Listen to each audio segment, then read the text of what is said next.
Hi, Sheila. Muntik mapatalo ng dalaga sa kinaupuan nang biglang sumulpot si Nicholas habang nakaupo siya sa swing na nasa loob ng bakuran ng hasyenda. Ginulat mo naman ako. Malakas ka yata mag-coffee, kaya magugulatin ka eh. Can I join you here? Saad ng lalaki na itinuro pa ang isang bakanting swing sa tabi niya.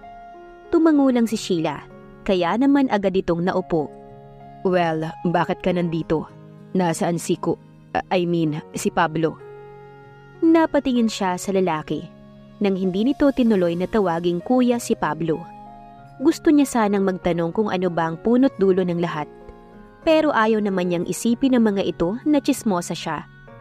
Besides, meddling into others' business ain't her thing. Nag-workout, nagpapalaki lalo ng muscles. Biro niya. Kahit patotoo naman na nag-workout ito sa mini-gym na nasa loob ng kanilang silid.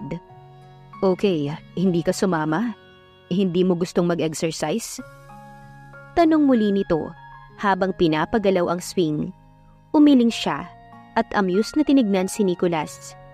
Unlike noong nakaraang araw, hindi na siya nakakaramdam ng takot dito. Napansin niya kasi na he can just be really playful, pero mukha namang mabait. And she appreciates him being so sweet and close sa mama nito. Nope, gym isn't my favorite place. Talaga? Hindi ka naghahangad na magkaroon ng abs gaya ng ibang babae? Nope, ipapaubaya ko na lang ang abs sa mga lalaki. Nakangiti na saad pa niya. Well, mas cute nga ang girl kapag may maliit na tummy eh. Mas feminine tignan. Pero kung hindi mo hilig ang gym, anong gusto mong ginagawa? Nicholas smiled at her. Guwapo din talaga ito. The playful, boyish kind. Yung tipong bumibilang ng girlfriend. Mas gusto kong matulog. Gusto ko rin makapagkwentuhan sa itay ko o kumanta habang nagigitara siya. Talaga? Ang cool. Ikaw, marunong ka bang maggitara? Konti. Kimi niyang sagot. Iminrestra pa niya rito ang daliri upang ipaalam dito na konti lang ang kanyang nalalaman sa pagigitara. Cool. Baka pwede ka sa Sunday variety show. Nakasama ako sa producer. Marami kaming acoustic singers doon. Hayaan mo, next time, I will bring a guitar para makapag-jam naman tayo. Nako, that's not for me. Hindi ako pang TV, Nicholas. But for sure, kapag may gitara kang dala next time, we can jam. Talaga ha? Promise mo yan. Masayang bulalas ni Nicholas. He can understand now kung bakit ngumingiti ang kapatid niya kapag ang babae ang kausap. Kasi napakagaan nitong kasama. Sure.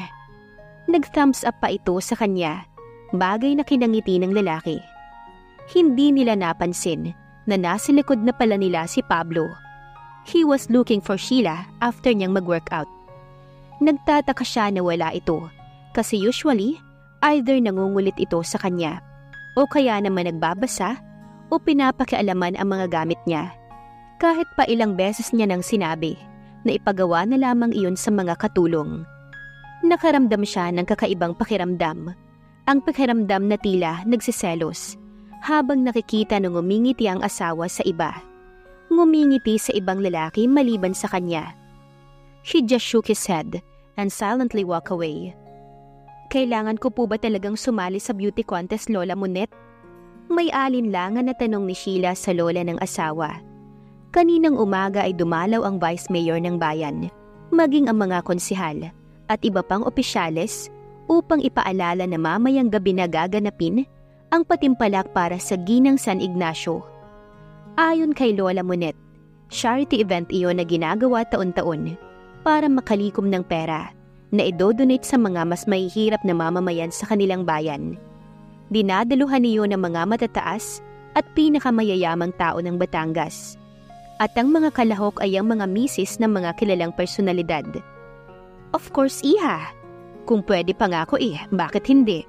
Pero hindi na pwede ang senior citizen. And besides, your Mama Annie here was the longest reigning queen before. Hindi na nga lang siya sumali. Dahil wala na yatang makakatalo sa kagandahan niya. May fondness sa tinig ng matandang babae na binalingan pa ang manugang na ngayon ay pulang-pula ang muka. Napangiti si Sheila. It's obvious that Lola Monet loves Mama Annie more than just a daughter-in-law. Pero kung ayaw naman ni Sheila, pwedeng ako na lang mama. Hindi niyo po na itatanong. Lagi din akong nananalo sa mga beauty contest nung college pa ako, maging sa amin. Oh please Geraldine. Ginang San Ignacio ang hinahanap, which means you should be a Mrs. Anong sasabihin mo kapag tinanong ka kung kasal ka? Pigil ni Lola Monet sa sasabihin pa ni Geraldine. The poor woman just bit her lower lip. Parang gusto tuloy makaramdam ng awa ni Sheila para dito. Kung malalaman kaya ng lola ni Pablo na contract marriage lang ang kasal nila, mamahalin pa rin kaya siya nito katulad ngayon? She shook her head. Saka na niya haharapin iyon. For now, she is Mrs. Pablo de Leon and she isn't planning to fail the name. Hindi pa po kasi ako nakakasali sa mga ganyan. Saka, I don't know what to expect. Ania. Ginagap ni Annie ang kanyang kamay and gently caress it. Sheila, just be yourself. Huwag kang ma-pressure. Just remember, this is just for the spirit of fun and helping. Kapag ikaw ang nanalo, makakapili ka ng charity. Magdo-donate ang council doon sa mapipili mo. It's like beauty with a cause. Spoken like a true beauty queen, Sheila somehow feels at ease dahil sa mga salitang iyon ni Mama Annie.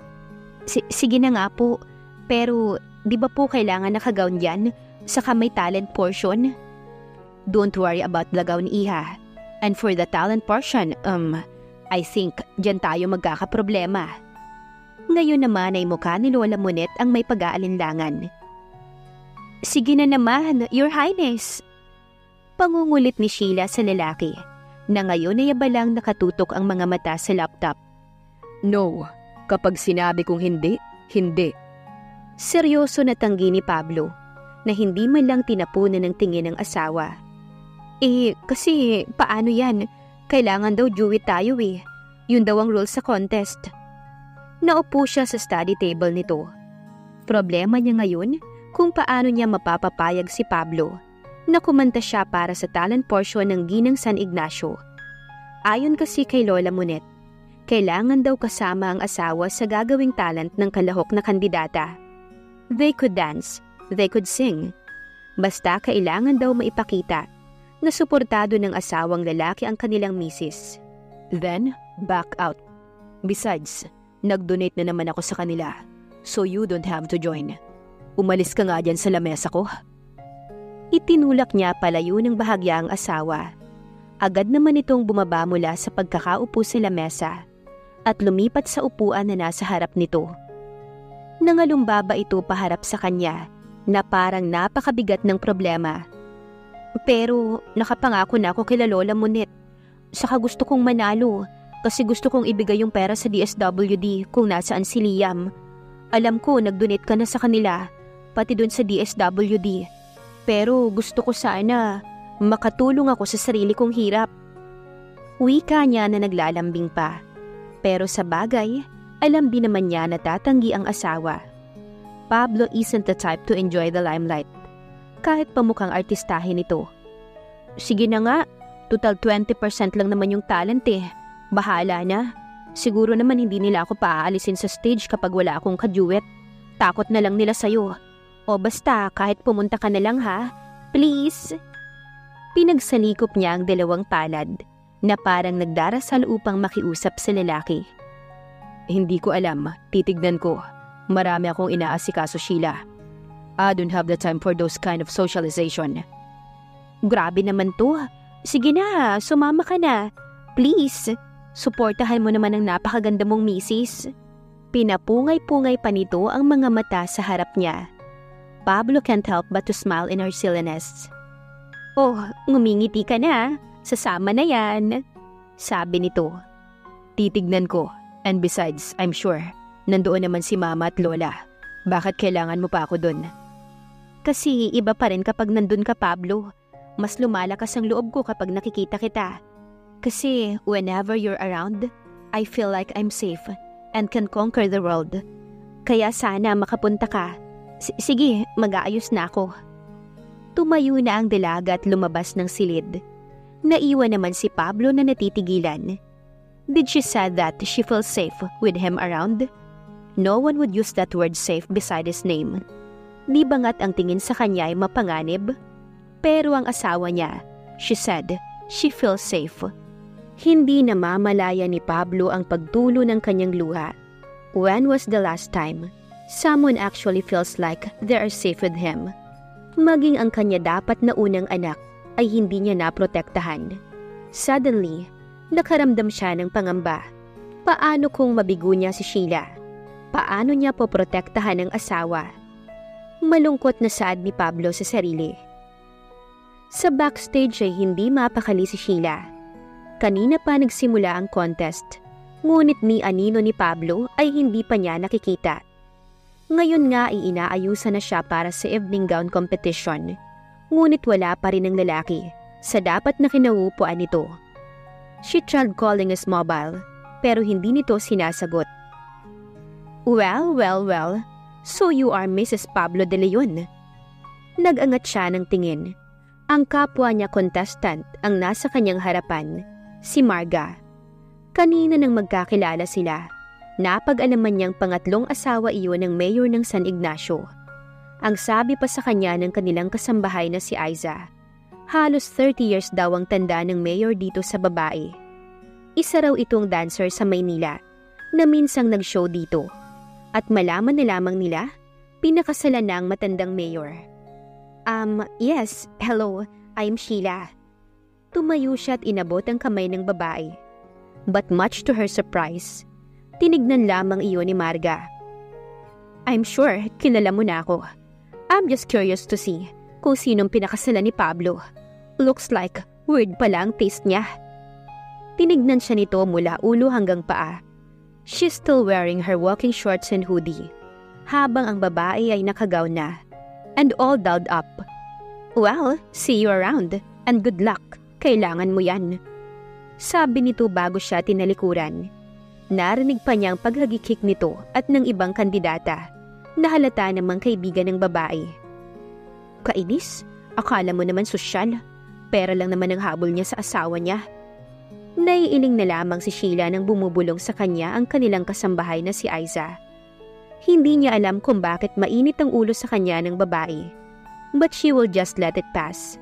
She's the type of person who just carefully choose her battles. At alam niyang it's not worth the time kung papatulan pa niya ang parinig ni Marga. Miss Sheila, nandito na po ang gown ninyo and pinapabigay din po sa inyo ito. Ang sabi ng Becky na stylist na kinuha ni Lola Monet para mag-ayos sa kanya. Taka niyang kinuha ang asul na paper bag. May laman iyon na isang medium size na kahon na kulay asul din. Inilabas niya iyon at binuksan. Only to be stunned. Pearl necklace ang laman nun with pearl earrings. Dinampot niya ang note na kasama. At hindi nga siya nagkamali ng hinala. Galing kay Pablo. To the most beautiful wife, I may not be able to come with you kasi hindi ako magaling sa mga bagay na gusto mong gawin ko. So, let me show you where I'm good at. Wear these pieces para kasama mo na rin ako, Your Highness. Napangiti si Sheila. Bittersweet smiles. Oo nga, she has to remind herself that this is Pablo, that this is all he could be. She touches the pieces of jewelries. Sigurado siya na napakamahal ng mga yon. A fortune for her, she assumed. Pero mas gusto niya sana ang presensya ng asawa kaysa sa mga alahas. She sighed. Well, she couldn't fret about what's happening. Di ba alam naman niyang ang pinasok niya from the start? Pinili niya muling ngumiti at tinungo ang kinaroroonan ng Becky na stylist upang maghanda na si evening gown competition. Muling nagsalita ang host. Mrs. Marga Suarez used to be very popular actress in showbiz and was very promising, but chose to leave the limelight to marry the man that she loves, our beloved Mayor Dominic Suarez. How is that? Nagpaikot-ikot sa harap ng stage si Marga, suot ang designer gown na binili pa raw sa Europe para lang sa kompetisyon na iyon. Ang asawang mayor naman nito ay nasa hanay ng upuan na para sa mga mister na kalahok and proud na proud. Why? because he got himself a trophy wife. Si Sheila naman ay pasilip-silip pa rin sa upuan na para kay Pablo. Ngunit malapit na siyang tawagin, ay bakante pa rin iyon. Naroroon si Lola Monet, si Mama Annie, maging si Tita Geraldine at ang mga kasambahay nila. Sa upuan naman ng mga judges ay naroroon si Nicholas, dashing as ever even from afar. Pablo's not coming? Well, I won't din naman if I were him. Baka mapahiya lang ako. Narinig niyang usapan ni Marga at kaibigan nito na kandidata rin. Hindi yata siya napansin ng mga ito, kaya naman narinig niyang pag-uusap nito, maging ang nakakainsultong tawanan. She's so baduy, and she's not very A-list. And have you ever heard what Pablo did because of that girl? Ipamimigay daw sa mga magsasaka ang lupa, because it's his wife's request. Really? Ano ba yan? Wala yatang alam sa business. Hay nako, poor Pablo. Eh kung ako na lang kasi ang pinakasalan niya. Tinig iyon ni Marga. Right girl, di ba you had a huge crush on him? I thought mataas ang taste niya. By the way, nakita mo yung half-brother niya? Super gwapo din pala. Naku, I wish hindi ako married ngayon. He should have been a good catch. Sumilip si Sheila sa maliit na butas mula sa kanyang kinaupuan. Ang asawa naman ng congressman iyon. At kagaya ni Marga, bata pa rin. You are so pabiru girl. Di bale, your hubby naman is already old eh. Wait na lang na mawala siya para makalapit ka na kay Nicholas De Leon. Kahit anak pa siya ng iba, he's still a De Leon, you know? Maarting tawa ni Marga at ng mga kaibigan nito. Naiiling na lamang si Sheila sa mga narinig. Tama nga si Aiza kanina. Pera lang ang habol at manggagamit ang mga ito. But she couldn't care less. Mas iniisip pa rin niya ang hindi pagdalo ni Pablo ng gabing iyon. She touches the necklace na binigay nito sa kanya. Dapat na lang siguro siyang makontento sa kung ano ang kayang ibigay ng lalaki. Nagulat pa siya nang biglang magkaingay sa ibaba ng stage. Narinig din niya na tila nagtakbuhan sila Marga upang silipin kung sino man ang dumating. Marahil isa na namang VIP. Pawalang gana siyang sumilip. Para manlaki lang ang mga mata. Bakit hindi? Si Pablo ang bagong dating. Nakasuot ito ng black leather jacket, asul na kamiseta sa loob at maong pants. My God, if Nicholas looks dashing, Pablo looks so handsome.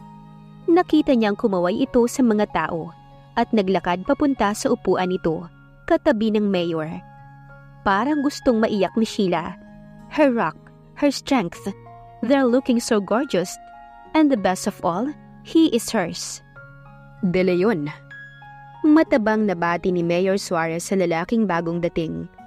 Nawala ang kaninang ngiti sa mga labi ni Pablo na tinanggap ang pakikipagkamay ng mayor. Mayor Suarez. Banggit niya sa pangalan nito upang tanda ng pagbati. Naupo siya sa tabi nito at itinutok ang pansin sa kandidata na nasa harapan. I've heard kasali ang misis mo. Nilingon niya ang katabing mayor na nagsalita ngunit sa stage pa rin nakatingin. Yes. Tipid niyang sagot. Sa totoo lang, ito ang ayaw niya sa mga ganitong pagtitipon. Kailangan niyang kausapin ang mga taong nitignan ay ayaw niyang gawin. Your mother used to be the queen. Nakakalungkot lang at sinira ng iyong ama ang inyong pangalan. Mabuti na lang at nabangon mo ulit ang apelyido ninyo. Patuya itong ngumiti. At kahit papinuri siya nito, alam ni Pablo na hindi iyon bukal sa loob ng mayor. Ang totoo, he knows that he is insulting him. Thank you. Yes, nabangon ko. That's why I want to remind you kung nasaan ako, Mayor. I'm at the peak, which means kaya kitang tapakan. And one more insult from the past. Hindi ako mangingiming ilabas lahat ng nalalaman ko. Hindi mo naman gusto yon, hindi ba? Not unless gusto mo nang magpaalam sa political career mo. Mahina ngunit mariin niyang sabi dito. He smirked, lalo nang makita niya ang pagkatigagal sa mukha ng mayor. And he thinks, Mayor Suarez already got his message dahil hindi na ito muling nagsalita. Nakita nilang muling bumalik ang host sa gitna ng entablado pagkatapos ng pagrampa ng isang kandidata. And the last but definitely not the least, Mrs. Sheila De Leon. Maging si Pablo ay nagulat sa lakas ng hiyawan ng tawagin ang pangalan ni Sheila. And then he realized those were the common people kung saan malapit ang kanyang asawa. Nagpunta talaga ang mga ito rito upang suportahan ang asawa niya. Wow, ang daming fans ni Mrs. De Leon ah. Wait, one of our judges also a De Leon. Is she your wife? Tanong ng host kay Nicholas. Parang natigilan ng buong San Ignacio dahil sa tanong na iyon ng host. Unfortunately, no, she isn't my wife. Narinig ni Pablo na sagot ni Nicholas. Unfortunately, intriguing ang sagot ni Pogi. Muling sabi ng host. Pablo clenches his jaw. Parang gusto niyang sugurin ang half-brothers sa kinauupuan nito. But in the end, he chose to keep his cool. Well, Mrs. Sheila De Leon is a preschool teacher. Graduated Bachelor of Science in Secondary Education. She is originally from Manila, but now, happily married with the country's business tycoon. The host stammered nang mabasa ang pangalan ng asawa ng babae. Parang gusto niya tuloy magsisi sa pagbibiro kanina sa isa sa mga judge. Bakit ba niya hindi naisip na asawa ng babae si Pablo De Leon? With the business tycoon, Mr. Pablo De Leon. Bakas ang pangamba sa tinig nito nang ihayag ang pangalan ng kabiyak ng susunod na kandidata. Pablo planned to intimidate the host. If only, hindi niya nakita ang paglabas ni Sheila. Suddenly, his eyes only sees her. Parang biglang nawala lahat ng tao sa paligid. Only him and her. To say that she looks lovely and beautiful aren't enough. She's divine. Nakaitim itong gown na tubang style at pabalon sa ibaba na few inches below the knee. It complements her slim body at bagay na bagay sa kanya ang mga alahas na ipinadala niya para dito kanina. Those pieces of pearls look as if it was really designed for her. Her beauty, and most especially her heart, is as pure as those white pearls. Napakaganda ng kanyang asawa at tila siya proud na nakangiti ng sandaling iyon. Ano ang susunod na kaganapan sa patimpalak ng Mrs. Ignacio? Ang talent portion. Abangan sa susunod na kabanata. Please like, share, subscribe for more updates. Maraming salamat po.